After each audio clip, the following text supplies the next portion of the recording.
Good afternoon. It's been quite a rainy day today. Well, I start from the international front, where the UK has allowed American businessman Rupert Murdoch, owner of Fox, to sell or to buy Sky News' 61% shares up for sale. The Minister for Aviation, Cecilia Dapa, has called for more women in aviation to urge diversity in a male-dominated sector.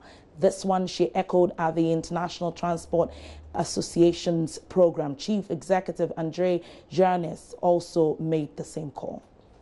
Speaking at the presentation of the Kaye campaign artwork by members of the Ambassador Bridgewater project, the Minister for Aviation renewed a call for more women to take up roles in the aviation sector. And it's an area that we need to break the barriers. You know, it's a very interesting area.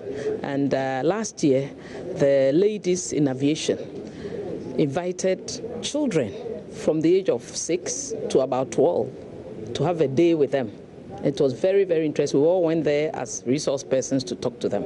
It's to demystify the aviation industry, or the aviation as aviation for women. You know, in aviation, we have a lot of ancillary services, you know, catering, retrofitting, maintenance, MROs, and it's wide. And we need to break the barriers to make sure women are duly represented. The Bridgewater project works to ensure the safety and well-being of female head porters. Cecilia Dapa advocated for the head pottery business to be refined in order to protect women in the business. This porterage or porter business is not long-lasting. It's when you have the strength. When you don't have the strength, what do you do? When you are pregnant, what do you do? You see, so we need a long-lasting job or jobs for them. And I believe one way is to educate them. If they so decide that they will have a cargo or a carting service, we need to perfect the act. Still, people will need people to cart things. How do you do it? I've seen in other countries women pulling carts, but it's been modified in a way that it has a lot of integrity and a lot of dignity. It's all part of work. So these are the things I will look out for. Very simple things, machines or gadgets that can be produced locally to help them. This carrying things here with the baby, no. Sheila Tamaklu for Joy Business. Well, so government's One District, One Factory is receiving a boost at the Kwame Nkrumah University of Science and Technology. They are establishing a processing factory at Mentukwa in the Brong Ahafo region. Provost of the College of Agriculture and Natural Resources, Professor Steve Amisa, made this known at the 52nd congregation of the university in Kumasi. The college continues to support collaborations with various institutions in and around and outside the confines of the university. The college is making considerable efforts to support the One Village, One Factory initiative by the President of the Republic of Ghana.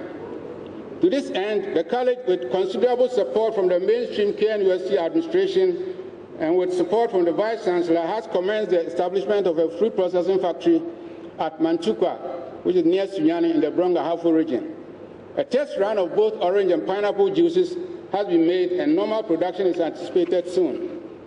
The College of Agriculture and Natural Resources is in the front line of the government's initiative on planning for food and jobs. Professor Richard Akroma, immediate past provost, my predecessor, has coordinated the cultivation of a 20.5-acre maize farm at Angomaso, and they will be interplanting with soybean. Congratulations, Richie.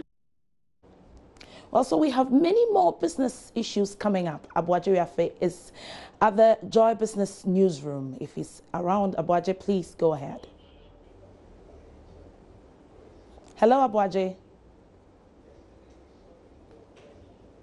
Hello, Delia. Good afternoon to you. I can hear you loud and clear. And in about 15 minutes or so, a marketplace will come to you live from Joy News. And of course, we bring you a mixed bag of activities in the world of business. For instance, we are hearing that revenue figures have not, met targets set by the GRA. We're also hearing that the public debt has risen by 9 billion cedis over the first 5 months. And these are some of the issues we're going to bring to you on the marketplace Aside that, we also have some developments in the oil and gas sector. GOIL, the National Oil Marketing Company, has indicated that it is already implementing the sulfur levels as requested by the International Maritime Organization. The deadline is 2020. GOIL says it is already implementing below the requirement.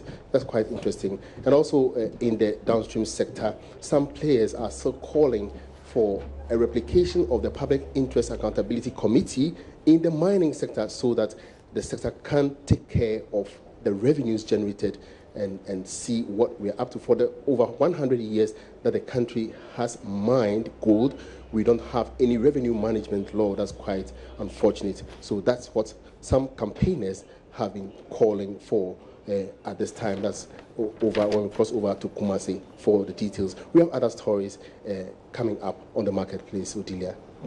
Well, thank you very much, Emmanuel Abuaji. So do not be late. Just stick and stay at 1 o'clock when the marketplace will kickstart. We'll have all of that in the business. Don't go away. My name is Odilia Ntiamwa.